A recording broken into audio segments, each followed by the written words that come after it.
Hello बच्चों, तो चलिए इस प्रश्न को पढ़ते हैं। मान लीजिए एफ एक्स बराबर मापांक साइन एक्स है, तब विकल्प ए एफ प्रत्येक स्थान पर अवकलनीय है, विकल्प बी एफ प्रत्येक स्थान पर संतत है, परंतु एक्स बराबर एन पाई एन जेड में से पर अवकलनीय नहीं है। विकल्प सी एफ प्रत्येक स्थान पर संतत है, परंतु एक्स बराबर 2n+1 पाई बटा 2 एन जेड में से पर अवकलनीय नहीं है। विकल्प डी इनमें से कोई नहीं। तो यहाँ पर देखो एक फलन दिया हुआ है हमें, एफ एक्स बराबर मापांक साइन एक्स, और हमें इसके बारे में ये जो चार विकल्प है इनमें से सही विकल्प का चयन करना है। तो प्रश्न में आगे बढ़ने से पहले इस प्रश्न से संबंधित जो मुख्य अवधारणा है उसकी हम चर्चा कर लेते हैं। तो देखो मुख्य अवधारणा क्या हो जाएगी? फलन के वक्र से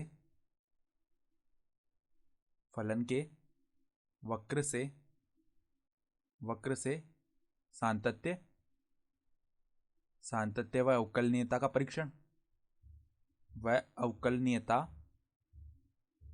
का परीक्षण। तो देखो कैसे करेंगे हम परीक्षण। हमारे पास में जो फलन है वो क्या दिया हुआ है, एफ एक्स बराबर में मापांक का साइन एक्स है। ठीक है, तो अब देखो यहाँ पर हम क्या करते हैं, पहले इसका वक्र बना लेते हैं। ठीक है, तो इसका वक्र देखो यहाँ पर हम बनाते हैं। तो इसको हम एक बार के लिए वाई अक्ष मानते हैं।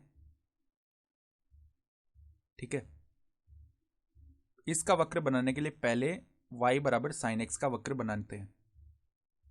ठीक है, तो साइन एक्स का वक्र हम जानते हैं किस प्रकार बनता है, कुछ इस प्रकार बनता है साइन एक्स का वक्र। ठीक है, यहां पर देखो इस प्रकार से ऐसे चलता है साइन एक्स का वक्र। ये जो बिंदु है ये होता है पाई। यहां पर भी देखो, अगर इसको आगे बढ़ाएं हम इस प्रकार, तो ये इस प्रकार चलेगा।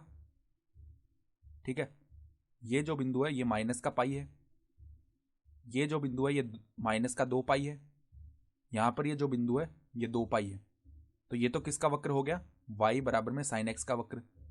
अब अगर y बराबर मापांक साइन एक्स का वक्र बनाएंगे तो ये जो x अक्ष के नीचे के जितने भी भाग आए हैं ना, ये अब ऊपर हो जाएंगे। ठीक है, यानी कि इनका हम क्या ले लेंगे, प्रतिबिंब ले लेंगे। ठीक है, x अक्ष में हम प्रतिबिंब लेते हैं, यानी x अक्ष के नीचे जो जो भाग आ रहे हैं वो ऊपर चले जाएंगे। तो यहां पर अगर हम किसकी बात करें, एफ एक्स बराबर में मापांक साइन एक्स की बात करें, तो इसका जो वक्र है वो इस प्रकार बनेगा। देखो कैसे बनेगा, यहां पर तो y अक्ष हो जाएगा। ठीक है, और ये मान लेते हैं हम x अक्ष। ठीक है, तो जो भी x अक्ष के नीचे के भाग हैं उनका प्रतिबिंब होगा ऊपर की ओर। तो क्या बनेगा, देखो यहां पर ये 0 था, फिर यहां पर पाई, फिर 2 पाई। तो यहां पर देखो पहले इस प्रकार और फिर इस प्रकार। ठीक है, और इसी प्रकार यहां पर भी देखें, यहां पर भी एक तो इस प्रकार बन जाएगा ढाल, और एक इस प्रकार। ठीक है, ये बन जाएंगे। तो ये जो बिंदु है ये 0 हो गया, ये बिंदु हो गया पाई, ये बिंदु हो गया 2 पाई, ये जो बिंदु है ये हो गया माइनस का पाई, ये बिंदु हो जाएगा माइनस का 2 पाई।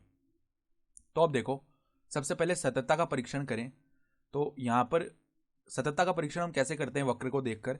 अगर वक्र कहीं भी टूटा हुआ नहीं है, ठीक है, तो वो जो फलन होता है वो सतत होता है। तो यहां पर हम देख पा रहे हैं कि वलन, ये जो वक्र है ये कहीं भी टूट नहीं रहा है। ठीक है, लगातार चल रहा है। तो हम क्या बोल सकते हैं, यहां यहां एफ एक्स का वक्र, यहां एफ एक्स का वक्र कहीं भी नहीं टूटता, कहीं नहीं टूट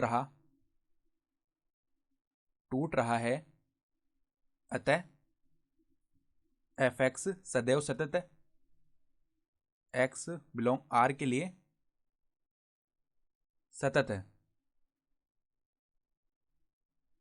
तो सतत तो आ गया। अब देखो अगर अवकलनीयता की बात करें तो वक्र की प्रकृति जिस बिंदु पर परिवर्तित हो जाती है तो वो उस बिंदु पर वक्र अवकलनीय नहीं होता। तो हम देख पा रहे हैं, देखो 0 से पाई तक वक्र एक प्रकृति में है, लेकिन पाई पर क्या हुआ कि ये वक्र वापस से देखो ऊपर उठा है, यानी कि पाई जो है इस पर इस वक्र की प्रकृति बदल रही है। उसी प्रकार यहाँ पर माइनस पाई से 0 तक वक्र एक ही प्रकृति में है, फिर 0 से पाई में वक्र अलग प्रकृति में है।